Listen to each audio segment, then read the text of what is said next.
देखिए ध्यान से, मुसलमानों के लिए अलग कानून, हिंदुओं के लिए अलग कानून आज भी लागू है। इसकी शुरुआत की थी लॉर्ड कॉर्नवालिस ने। उसने हिंदुओं के लिए अलग कानून बनाया, मुसलमानों के लिए अलग कानून बनाया। ऐसे धीरे धीरे चलते हैं, जिसमें हमेशा कुछ ना कुछ सुधार होता है। और इन लोग को लीगल भी है, आज भी मुस्लिम कानून लागू होता है और हिंदू कानून भी लागू होता है, आज भी लागू होता है। अब थोड़ा समझते हैं 3 तलाक के बारे में। निकाह क्या है?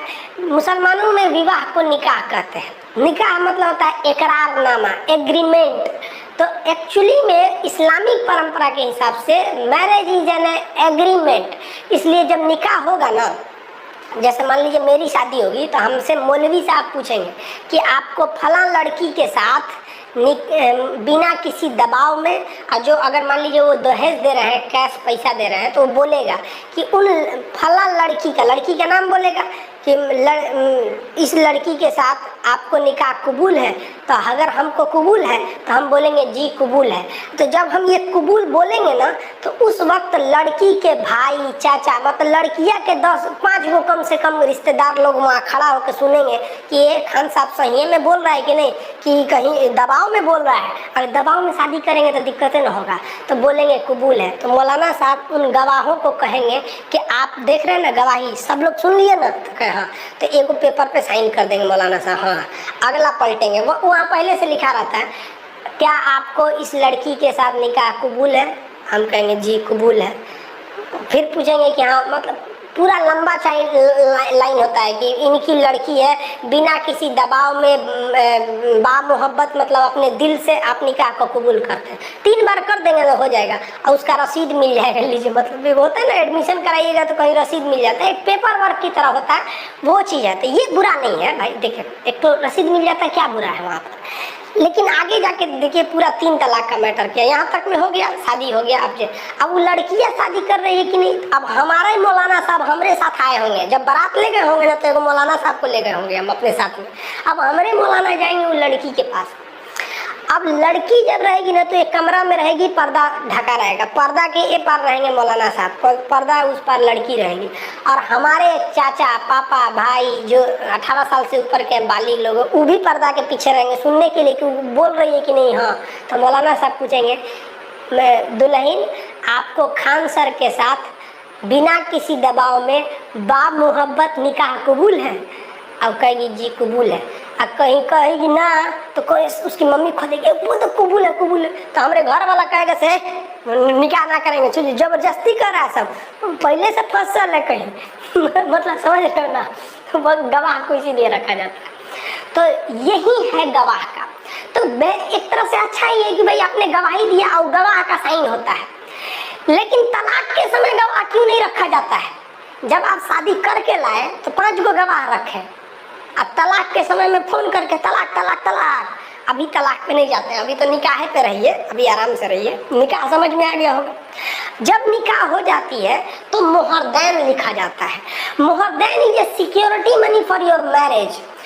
दूल्हा जो होता है ना, उससे मोहरदैन लिखवाया जाता है। मोहरदैन एक पैसे की रकम होती है। जैसे हम लिख दिए कि मोहरदैन में हमने लिख दिया 10 लाख रुपया, लिख के साइन कर दिए, तो वो मेरी शादी के लिए मोहरदैन हो गया। अगर आगे जाकर हम अपनी पत्नी को डिवोर्स देते हैं, तलाक देते हैं, तो हमें वो तलाक तब तक वैलिड नहीं होगा जब तक हम मोहरदैन में लिखे रकम, यानी उस पैसे को उस पत्नी को न दे दे कि हाँ लो भैया, इससे अब तुम तब तक गुजारा भत्ता कर लेना जब तक कि तुम्हारी दूसरी शादी नहीं हो जाती है। तो मोहरदैन क्या, as a security money of marriage हो जाता है। लेकिन अगर मेरी वाइफ हमको डिवोर्स दे देती है, तो हम जो मोहरदैन में राशि लिखे थे वो नहीं लौटाएंगे। समझा गया? मोहरदैन एक पैसे की रकम होती है। अब जब शादी होती है ना, तो लड़की के घर वाले क्या चाहते हैं कि मोहरदैन को हुमच के लिखवा दे ससुरा 2 करोड़ रुपया मोहरदैन 2 करोड़ रुपये नहीं करेगा कि तलाक देगा, लेकिन वो 2 करोड़ लिखता नहीं है। अरे मोहरदैन तो हम देखे हैं लोगों का 15-15 हजार रुपये लिखाता है, एक जना 35 हजार लिखते हैं। और ये मोहरदैन की बड़ी जबरदस्त राशि है। एक परंपरा है मुसलमान में कि वो जो पुरुष होते हैं ना, देखिए आज डिवोर्स का और 4-4 गो बीवी रखने का, इसका अगर आप एक सटीक और एक लॉन्ग टर्म अगर आप उपाय देखते हैं तो उसका एक ही उपाय है कि लोगों को शिक्षित करके उनकी मेंटलिटी को बढ़ाइए और वो एक सामाजिक ढंग से सोचें, वैज्ञानिक ढंग से सोचें, न कि पुरानी रूढ़िवादी ढंग से सोचें। ये एक सटीक उपाय होता है। तो मुस्लिम जो होते हैं ना, वो अपनी पत्नी को जीवन काल में ही मोहरदैन लौटा देते हैं। ऐसा कहा जाता है कि भाई ये मेरे लिए तुम्हारे लिए एक उधार है, मतलब ऐसा नहीं कि डिवोर्स देंगे। अगर खुशहाल जिंदगी जी रही है, बाल बच्चे हो गए, बुढ़ापा आ गया, तो उनको मतलब खुशी से मोहरदैन लौटा देते हैं कि भैया लो तुम ही खुश रहना, हम तुम्हें डिवोर्स नहीं दे रहे हैं, लेकिन हम एक सांकेतिक रूप से कि हम लोग खुश हैं। तो ये तो परंपरा रह गई भाई, ये तो खुशहाली का बात है। बात तब आती है जब तलाक की बात आती है। तो तलाक देंगे तो मोहरदैन की राशि आपको लौटानी पड़ेगी। अब जो तलाक है, जिसको डाइवोर्स बोलते हैं, डाइवोर्स मुसलमानों में 3 तरह का है और 3 तलाक तो खत्म ही नहीं हुआ है यार। देखो ध्यान से, तलाक ए हसन, तलाक ए अहसन, देखिए ध्यान से याद रखिएगा, तलाक ए हसन, तलाक देखिए दो बार गलती बोल दिए क्या, तलाक ए अहसन और तलाक ए हसन। यहाँ हसन है, यहाँ अहसन है।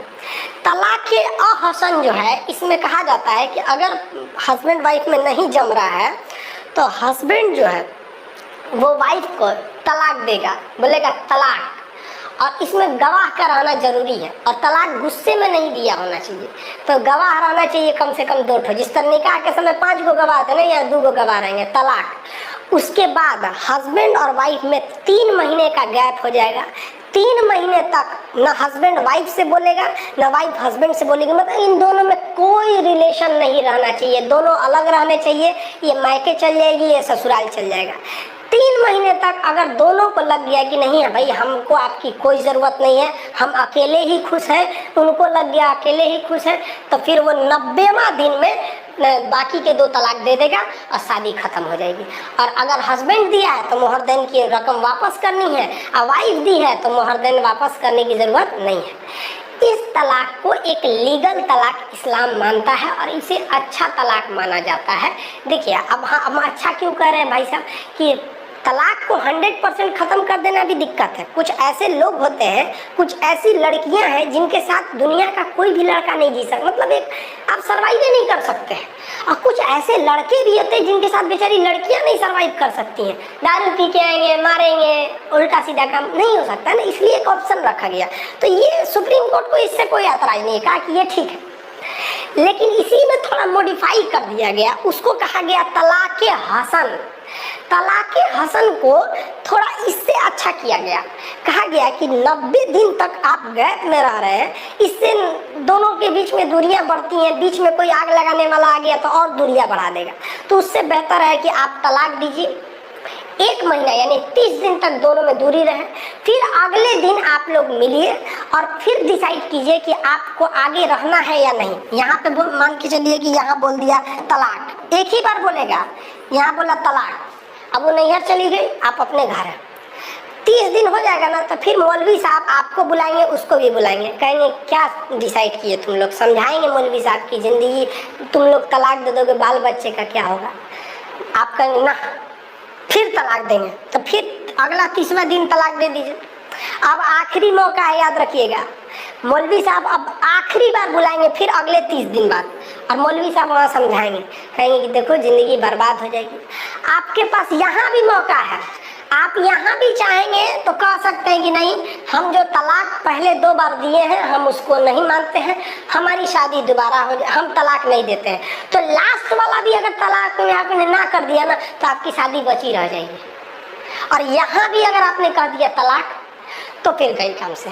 फिर तब आपको क्या करना पड़ेगा, आप अगर शादी आप तोड़ रहे हैं, हस्बैंड तोड़ रहा है, तो फिर मोहरदैन की रकम वापस कीजिए, तलाक खत्म, तलाक हो गया, काम खत्म। ये जो 2 तरह के तलाक है, ये ट्रेडिशनल तलाक है, यही एक इस्लाम इसे मानता है और यही इस्लाम में चलते आ रहा है। सन 7वीं सदी में इस्लाम आया था, 622 ईस्वी के बाद इस्लाम को मेन जो उनका ट्रेडिशन था उसमें आया था। तो इसको हम लोग कहते हैं तलाक सुन्नत। ये दोनों टाइप का तलाक जो होता है, इसे हम लोग कहते हैं तलाक ए सुन्नत। सुन्नत आप समझ जाएंगे, तलाक सुन्नत। सुन्नत उसे कहते हैं जो एक ट्रेडिशनली चला आ रहा है, बहुत पहले से चला आ रहा है, परंपरा दर परंपरा। लेकिन 12वीं सदी में यानी 1200 समथिंग में अचानक मौलवी लोगों ने एक नया तलाक शुरू कर दिया। ये शुरू में नहीं था, ये तलाक बिद्दत, नया तलाक शुरू किया, उसका नाम रख दिया तलाक बिद्दत। अब तलाक बिद्दत क्या चीज है कि भैया एक बार में इंस्टेंट 3 तलाक, बाद में क्या 90 दिन का नियम है, 30 दिन का नियम, खत्म कहानी, कोई गवाह नहीं, कोई सबूत नहीं, हमारे खाने में नमक ज्यादा है, तलाक तलाक तलाक, खत्म कहानी, रिश्ते खत्म। अब पहली बात कि जो ये कह रहे हैं कि ये इस्लाम के खिलाफ है 3 तलाक को रोकना, तो पहले ये देखिए कि इसको शुरू कौन किया। 12वीं सदी में कौन से पैगंबर आए थे? कोई नहीं। लास्ट पैगंबर इस्लाम के हिसाब से लास्ट प्रोफेट, जो लास्ट पैगंबर थे वो मोहम्मद साहब थे। पैगंबर का मतलब होता है ईश्वर के सबसे प्रिय, सबसे करीबी जो उनके दूत होते हैं उन्हें कहा जाता है प्रिय। सबसे उनसे प्रिय दूसरा कोई नहीं होता, ईश्वर के लिए सबसे प्रिय होता है पैगंबर, उन्हें ईश्वर से बाद उन्हीं को वैल्यू दी जाती है। तो तलाक की बिद्दत पता नहीं कहाँ से शुरू हुआ, इसमें कोई सबूत गवाह की जरूरत नहीं, तलाक तलाक तलाक, खत्म कहानी जा। अब इसमें ससुरा ईमेल पे तलाक आने लगा, व्हाट्सएप पे आने लगा, फेसबुक पे आ गया, लेटर लिख के भेज देता था, दुबई में है और उसकी मम्मी कह दी रे तो मेहरुआ दुकान से बतिया रही थी, अरे हाँ दूसरा से बतिया रही थी, रुको फोन लगा, ससुरी कहीं के देख, अरे तलाक तलाक तलाक, ढाई खत्म। रे भाई साहब ये तो तलाक खिलवाड़ हो गया तलाक का। तो इंस्टेंट 3 तलाक का बहुत ही ज्यादा मिसयूज हो रहा था। लेकिन इंस्टेंट 3 तलाक जो दे रहे थे ना, बाद में वो पछता भी रहे थे। पछता क्यों रहे थे कि ज्यादातर जो झगड़े होते हैं वो गलतफहमी से हो जाते हैं। बाद में आपको भी एहसास होता है जब बच्चों को देखते हैं ना कि बच्चों का भविष्य कहाँ जाएगा, बड़े होंगे तो पूछेंगे मम्मी कहाँ गई, तो क्या करिएगा कि तलाक दे के भगा दिए, तो पूछेगा काहे दिए थे। तो दोनों में कहीं ना कहीं गलतियाँ होती हैं। तो इन लोग को बड़ी पछतावा होता था। 2 साल बाद ये दोनों लोग फिर सोचते थे कि यार बच्चों के भविष्य के लिए हम फिर से शादी कर लेते हैं। यही ससुरा नया बवाल चालू। अब आप दूसरा शादी कर ही नहीं सकते। ले भाई, इस्लाम में कहा गया है कि तलाक अगर आप उसको दे दिए तो दूसरी शादी नहीं कर सकते हैं। अब क्या होगा, तब अब आएगा हलाला। हलाला, ध्यान से समझिए, हलाला। हलाला कहता है कि यदि आपने अपनी पत्नी को डिवोर्स दे दिया, 3 तलाक दे दिया, और फिर चाहते हैं कि 6 महीना साल भर बाद आपका दिमाग ठंडाया, आप समझे कि नहीं हमसे गलती हो गई, फिर शादी कर ले, तब आप शादी नहीं कर सकते हैं। अगर आप चाहते हैं कि नहीं हम ओकरे से करेंगे, तब आपको हलाला फॉलो करना पड़ेगा। हलाला कहता है कि जिसको आपने डिवोर्स दिया ना, उसको फिर किसी दूसरे आदमी से कहिए कि निकाह करो, और दूसरा आदमी उससे निकाह करेगा यानी शादी करेगा, और वो जब उसे डिवोर्स देगा तब वो क्या कहलाए, तब आप उससे शादी कर सकते हैं। ये हो गया हलाला। ध्यान से समझिए पूरी बातों को। हलाला ये हो गया, समझ में आ गया ना। हलाला यानी अगर हमने किसी को डिवोर्स दिया, हम फिर शादी करना चाहते हैं, तो हमको उसके किसी दूसरे आदमी से कहना पड़ेगा तुम शादी कर लो और फिर तुम डिवोर्स दे दो। लेकिन इसमें वो रिस्क है। रिस्क क्या है कि मान लीजिए कोई व्यक्ति है, वो अपनी पत्नी को डिवोर्स दिया, आप कहता है कि फिर कहता है शादी करने के लिए, तो कहेगा किसी दूसरे से तुम निकाह कर लो, तो कह लेगा निकाह कर लिए, और वो आदमी कह कि ना हम 1 महीना बाद लौटाएंगे। ले ससुरा कहीं का चौपट कर देगा। क्योंकि निकाह करने का मतलब उसको भाई अब उसकी पत्नी हो गई कानूनी हिसाब से, और कहेगा कि नहीं 1 महीना बाद लौटाएंगे, 6 महीना बाद लौटाएंगे, तो दिक्कत हो जाएगा। अरे भाई साहब, तो अब औरत की जिंदगी चौपट हो गई। अब इसी में काम आने लगे लोग, बूढ़े लोग। अब कोनो 80 साल का चौपट हो गया है, खटिया पे बैठल होकर उठल बैठल नहीं जा रहा है, तो आदमी उसी को खोजता था। हलाला के लिए यही ठीक है, ये तो ससुरा अपने उठ नहीं पा रहा है, एकरा बस में कौन सी है। तो अपनी पत्नी से कहता था देख भाई तो उस बुढ़ऊ से ब्याह कर ले, बुढ़ऊ से निकाह कर ले। अरे हमको बस कानून न दिखाना है, तो बुढ़ऊ कहेंगे हम क्या लिए निकाह करेंगे, तो हमको क्या चाहिए, कुछ पैसा दे दीजिए, आपकी पत्नी सुरक्षित रहेगी, हम हलाला निकाह कबूल करेंगे, अगले दिन डिवोर्स दे देंगे। तो पैसा का कमाई हो जाता था। अब कोई आपसे कहेगा कि आपका उम्र 25-26 साल है, आपको कोई कहेगा कि हमारी पत्नी है, एक दिन ब्याह करके डिवोर्स दे दो, तो देंगे, कहेंगे 2 महीना भी छोड़ो, बाद में हलाला देंगे वहाँ पर। तो वो बुढ़ऊ काम आता था सब, तो उनका इनकम होता था वहाँ पर। कोई बूढ़ा है कहता हाँ एकदम कोई बात नहीं, आइए शादी कर लेते हैं, कबूल है कबूल है कबूल है जाइए, अगले दिन बुला के निकाह डिवोर्स कर देता था। तो वो जो हलाला था वो एक्चुअली वो एक दिन की शादी रहती थी केवल इसीलिए कि वो लीगल हो सके अपनी पहली पत्नी से शादी करने की। तो भाई साहब एक तो हलाला अजीब टाइप का सुनने में लगता है, मैं उसको खिचड़ी बना दिया है वहाँ पर। तो हलाला जानबूझ के बूढ़े लोग से किया जाता था। एक बात बताओ, अगर 3 तलाक़ें खत्म हो जाएगा हलाला तो ऑटोमेटिक खत्म। तो जो बुढ़ऊ लोग थे, स्पेशलिस्ट जो थे कि आज शादी करो कल डिवोर्स देंगे और हम बूढ़े हो चुके हैं हमरा से उठल नहीं जा रहा, उनका तो रोजगार गया काम से, खत्म हो गया रोजगार। तो हलाला क्या है आप समझ गए, मोहर देन क्या है ये सब समझ गए। सुप्रीम कोर्ट ने क्या हुआ आप बात समझिए, 3 तलाक अभी भी नहीं खत्म हुआ। ये बड़ी खराब कानून चल रहे थे सब, जिसमें तलाक के बिद्दत जो था, तो ये तो भाई बाद में आया था, इसको पता नहीं किसने लाया, पता ही नहीं है आज तक किसने। अब इसके बाद जो सुप्रीम कोर्ट में वर्डिक्ट चला गया, केस चला गया सुप्रीम कोर्ट में, सायरा बानो नाम की एक महिला थी, इनका डिवोर्स दे दिया इनके हस्बैंड ने, ये उठी तो सुप्रीम कोर्ट में केस कर दी। अब भारत सरकार के खिलाफ केस कर दी, भारत सरकार कुछ करे तो यूनियन ऑफ इंडिया के खिलाफ, अपने हस्बैंड के खिलाफ नहीं, यूनियन ऑफ इंडिया के खिलाफ, कि तोरे संविधान की वजह से ये सब चौपट हो रहा है। तो यूनियन ऑफ इंडिया और सायरा बानो के केस में हुआ। अब ये भयानक केस जब भारत पे केस कीजिएगा संविधान के खिलाफ, तो नियम है कि कम से कम 5 जज मिलकर सुनवाई करेगी किसी भी संवैधानिक पीठ में।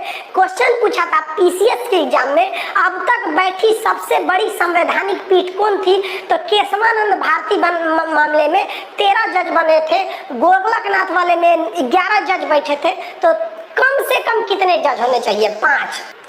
तो सायरा बानो वाला जो केस है, इस सायरा बानो वाले केस में 5 जज बैठे थे। अब जज के नाम से क्या मतलब है आपको, जज में एक इसमें मुस्लिम जज भी थे, आपको इसलिए बोल रहे हैं मुस्लिम जज थे क्योंकि मुस्लिम से रिलेटेड मामला था। हालांकि हम ये मुस्लिम हिंदू नहीं करना चाह रहे थे, मतलब आपको बता दिए कि नहीं इसमें मुस्लिम जज भी थे। 5 जज में से 2 जजों ने कहा कि नहीं, ये 3 तलाक इस्लाम का मुख्य हिस्सा है और आर्टिकल 25 कहता है कि हमें सुप्रीम कोर्ट को धार्मिक मामले में, मूल अधिकार के मामले में हस्तक्षेप नहीं करना चाहिए, संसद कानून बनाना चाहे तो बना सकती है। तो 2 लोग तो फेवर में हो गए, सायरा बानो कह गए तो ये कहते फेवर में चले गए, जबकि 2 जज थे वो अगेंस्ट में थे, कहे कि नहीं 3 तलाक गलत है, क्योंकि कहा गया है कि कानून के नजर में सब बराबर है, लड़की लड़का दोनों बराबर है, लेकिन 3 तलाक तो लड़का को ज्यादा वैल्यू दे रहा है, लड़की को कम दे रहा है। और साथ ही साथ आर्टिकल 13 क्या कहता है कि अनुच्छेद 13 क्या कहता है कि कोई भी ऐसा कानून जो संविधान के बनने से पहले था, अगर उसके वजह से किसी के मूल अधिकार आज के वक्त में प्रभावित हो रहे हैं तो वो वाले मूल अधिकार, वो वाले पुराने कानून खत्म हो जाएंगे। अब ये इंस्टेंट 3 तलाक को 1937 में अंग्रेज मान्यता देके चले गए थे सब। अब जब हमारा संविधान लिखा गया तो उसमें अनुच्छेद 13 जोड़ा गया, कहा गया कि अंग्रेजों के वक्त के जितने भी कानून है वो अभी भी लागू रहेंगे, बशर्ते वो कि वर्तमान समय में वो किसी के संविधान को ठेस न पहुंचाते हो। तो संविधान कहता है अनुच्छेद 14 की सब बराबर है, कहता है 3 तलाक पुरुषों को महत्व ज्यादा देता था, तो ये अनुच्छेद 13 का उल्लंघन था, इसलिए सुप्रीम कोर्ट ने कहा कि नहीं ये अगेंस्ट है। और साथ ही एक और जज थे, उन्होंने तो सीधा कह दिया कि ये अन इस्लामिक है। अन इस्लामिक इसलिए कि 12वीं सदी में इसको प्रारंभ किया गया, ये शुरू से था ही नहीं यहाँ पर अन इस्लामिक। तो बताइए 3 जजों ने तो 3 जजों का फैसला क्या आ गया 3 तलाक के खिलाफ में, तो 3 तलाक को बैन किया गया 3-2 के मत से, यानी 2 लोगों ने कहा कि नहीं, 2 जजों ने कहा कि नहीं 3 तलाक रहना चाहिए और 3 जजों ने कहा कि नहीं ये अन इस्लाम ये गलत है। तो 2017 में सुप्रीम कोर्ट ने ऑर्डर दे दिया कि आज से हम नियम बना देते हैं कोई 3 तलाक नहीं देगा। और उसने सुप्रीम कोर्ट ने किसको आदेश दिया 2017 में कि संसद को आदेश दिया कि आप इसके लिए एक कानून बनाइए। हम तो बस ये बोल दिए कि आप 3 तलाक नहीं दे सकते हैं, अब आप ये कानून बनाइए, क्योंकि कानून बनाने का अधिकार संसद को है कि अगर कोई 3 तलाक दे देता है तो कितनी सजा दी जाएगी, किस किस प्रोसीजर से उसे गुजरना पड़ेगा, ये सुप्रीम कोर्ट नहीं ना बनाएगा, ये तो जनता का कानून बनाता होता है। जनता अपने लिए चुन के भेजी है सांसदों को, वो कानून बनाएंगे। तो 2017 में आया, अब गवर्नमेंट को मिल गया मौका, क्योंकि 2019 में चुनाव था। 2019 के चुनाव में गवर्नमेंट ने इसे इस तरह से भजाया, इस तरह से बजाया कि पूरी हिंदुस्तान भाड़ में गया। सुप्रीम कोर्ट पते नहीं है किसी को कि ये सुप्रीम कोर्ट के कहने पर हो रहा है। इसकी मुख्य जो किरदार थी सायरा बानो, उसको किसी को पते नहीं है और लोगों को लग रहा है ना गवर्नमेंट 3 तलाक खत्म कर दी। चलो भैया गवर्नमेंट ने पारित किया, गवर्नमेंट की भी है इसमें, ऐसा नहीं है कि आप गवर्नमेंट को नकार सकते, क्योंकि अगर गवर्नमेंट मेजोरिटी से पास नहीं कर पाती तो नहीं हो पाता। 2018 2018 में गवर्नमेंट इसको सोची थी पास करने के लिए, नहीं हो पाया था राज्यसभा से। बाद में इसे 2019 में इसे संसद से मतलब अनुमति मिल गया था, चुनावी मुद्दा भी हो गया था और 3 तलाक को खत्म कर दिया गया। अरे भाई साहब, अब जरा आप पीछे आइए, 3 तलाक में केवल ये वाला खत्म हुआ है, तलाक़े बिद्दत। समझा गया? पटना में जो लड़के थे उन्हें हम पढ़ा रहे थे क्लास में, प्रतियोगिता दर्पण वाला क्लास था, उसमें बताया थे केवल तलाक़े बिद्दत खत्म हुआ है। ये आज भी लागू है। समझा गया? ये कब खत्म होगा?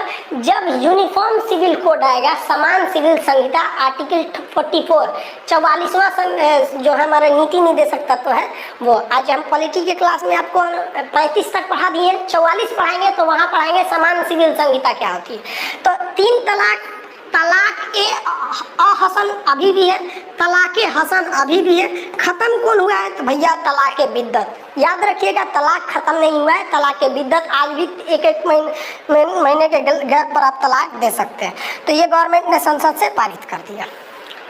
पारित करने के बाद कुछ महिलाएं इसकी विरोध में चली आई और हजारों महिला विरोध में आ गई और कहीं कि तलाक बिल वापस करो, वापस करो। और इनके बैनर पे लिखा था ट्रिपल तलाक बिल अनकॉन्स्टिट्यूशनल। भैया सुप्रीम कोर्ट ने कहा है कि ये कॉन्स्टिट्यूशनल है, यानी ये संविधान के हिसाब से सही है। अब ये कहती है कि अनकॉन्स्टिट्यूशनल है। हमको लगता है कि सुप्रीम कोर्ट का जज संविधान ज़्यादा पढ़ा है इन लोगों के तुलना में। और ये इंस्टेंट 3 तलाक तो ये तो बाद में शुरू हुई थी, आपको बता दिए भैया सुप्रीम कोर्ट ने कहा कि अब हमारा बात को क्या वैल्यू जब सुप्रीम कोर्ट खुद बोल रहा है। हमारी और आपकी क्या औकात है सुप्रीम कोर्ट के आगे कि हम माथा लगाएं? जो बोल दिया चुपचाप सुन लीजिए, कोई कुछ नहीं कर सकता है सुप्रीम कोर्ट के आगे। जबकि कुछ महिलाएं इसके फेवर में थी, मिठाई खिला रही थी लोग कि भैया चलो चलो मिठाई खाओ, मिठाई खाओ, फेवर में हो गया। अब संसद ने जो कानून बनाया उसमें सजा का प्रावधान किया, कहा कि अब ये संज्ञेय अपराध है। 3 तलाक क्या है? एक संज्ञेय अपराध है, मतलब ये 3 तलाक जो है ट्रिपल तलाक, अब इस पर जो है वो मतलब खतरनाक अपराध में जोड़ा जाएगा। अब पुलिस बिना वारंट आपको गिरफ्तार कर सकती है, वारंट की जरूरत नहीं, सीधे महिला गई और शिकायत कौन करेगा? महिला, या महिला का कोई संबंधी जाके शिकायत करेगा कि इसका हस्बैंड मतलब मेरी बहन का हस्बैंड इसको 3 तलाक दिया, या खुद महिला जाके कह देगी कि दरोगा साहब हमको 3 तलाक दिया। दरोगा कुछ नहीं देखेगा, आप दिए हैं कि नहीं दिए हैं, सही बोल रही कि नहीं बोल रही है, कुछ नहीं देखेगा। चल बाबू तू अंदर चल, जेल में चल, डाल देगा पुलिस स्टेशन में। और पुलिस स्टेशन में एक बार आ गया ना तो फिर इसको जमानत जो देगा वो मजिस्ट्रेट देगा, जज। और मजिस्ट्रेट तब तक जमानत नहीं देगा जब तक वो इस महिला की बात न सुन ले। अब मान के चलिए कि किसी की पत्नी जाके बोल दी कि हमारा हस्बैंड तलाक दिया है, ठीक है, वो तो चल गए जेल में। अब जज बुलाएगा महिला को, आइए अब आपकी बात सुनते हैं। महिला कहेगी कि हाँ हमको ज़्यादा प्रताड़ित करता था, ये करता था, तो फिर उसको जमानत देगा कि ठीक है आप जाइए, आप लोग मुकदमा लड़िए। उसके बाद अगर चाहता है, मान लीजिए कि पति कह दिया कि नहीं हम इसको रखबे नहीं करेंगे, तो उसके बदले पति को 3 साल की सजा है। लेकिन पति कहेगा कि देख तरीके बड़ी बेइज्जती हो जाएगा, ये तो ससुरी फंसा दी हमको, तो सेटलमेंट कर लेंगे। तो जज साहब से कहेगा जज साहब हम माफ़ी मांगते हैं, सेटलमेंट करिए। तो जज साहब झाड़ देंगे, माफ़ी मांगते हैं, ओकरा से मांग माफ़ी, ओकरा से। संविधान में स्पष्ट कहा गया कि समझौता जज नहीं, समझौता जज की उपस्थिति में होगा लेकिन महिला से पूछ के होगा, यानी इसमें महिला को ज़्यादा पावर दिया गया है। और बच्चों की जो कस्टडी होगी, छोटे बच्चों की, वो महिला के पास रहेगी, ये जज साहब डिसाइड करेंगे। तो ये तो इसकी थी यहाँ पर, लेकिन इसके मिसयूज भी हो सकते हैं। मिसयूज कैसे हो सकते हैं? ध्यान से समझिए कि ऐसा नहीं है कि सबके साथ आपकी ज़िंदगी पॉसिबल है। अगर कोई प्यार से समझाने से मान जाता ना, तो बांसुरी बजाने वाले के कन्हैया ना महाभारत तो कभी होने ही नहीं देते। कुछ ऐसी महिलाएं हैं जिसके साथ पुरुष नहीं जी सकते, कुछ पुरुष हैं जिनके साथ महिलाएं नहीं जी सकते। इसलिए सुप्रीम कोर्ट खुद कहता है कि हम तलाक दिला सकते हैं, हाई कोर्ट भी खुद दिला सकता है, लेकिन आप प्रूफ कीजिए कि नहीं ये रियल में प्रॉब्लम है तो तलाक दे सकते हैं। तलाक का कई रीजन है कि अगर दूसरे से अवैध संबंध है, नपुंसकता है, या फिर कई कारण है, उनमें से है, तभी मनमौजी तलाक नहीं चलेगा वहाँ पर। क्योंकि बहुत से लोग, आप खुद देखिए ना, नरेंद्र मोदी जी के साथ पूरे देश को संभाल सकते हैं, पत्नी को संभाल पाए क्या? नहीं संभाल पाए। अब पता भी नहीं है कि किसी को किस वजह से उन लोगों में है, वो लोग भी तो एक तलाक से तो खतरनाक भी है।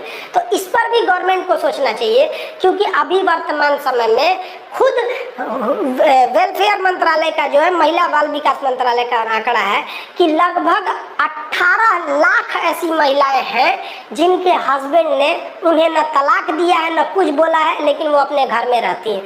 शायद आप देखने वाले इस क्लास लेक्चर को आपके में भी गांव में ऐसी महिलाएं मिल जाएंगी जो अपने ससुराल नहीं जाती हैं, क्योंकि उनको उनके ससुराल से निकाल दिया गया और डिवोर्स तक नहीं दिया गया।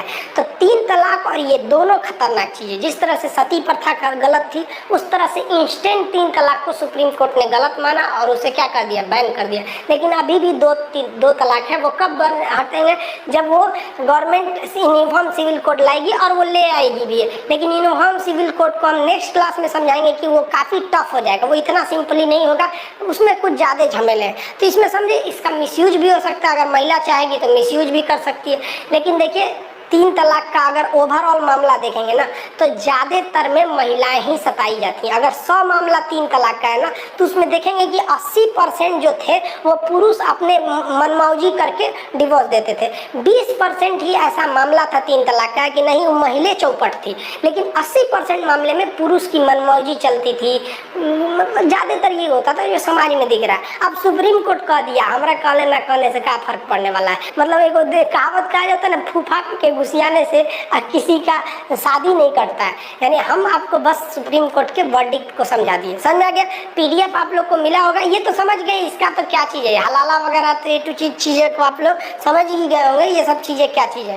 तो आपको आई होप ये सब समझ में आ गया होगा। अब आपको नेक्स्ट क्लास में आपको मिलेंगे। अब अगले क्लास में आपको समझाएंगे हम